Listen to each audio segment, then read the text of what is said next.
dáreček a jdu si lehnout.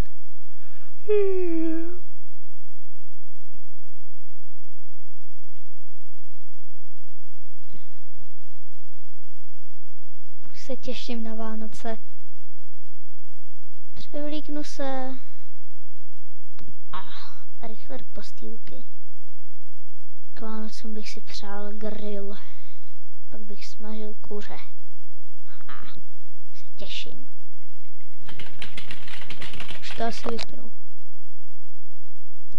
Těším se na Vánoce. K Vánocům bych chtěl nový fáro.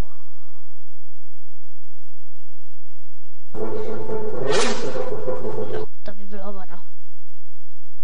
O týden později.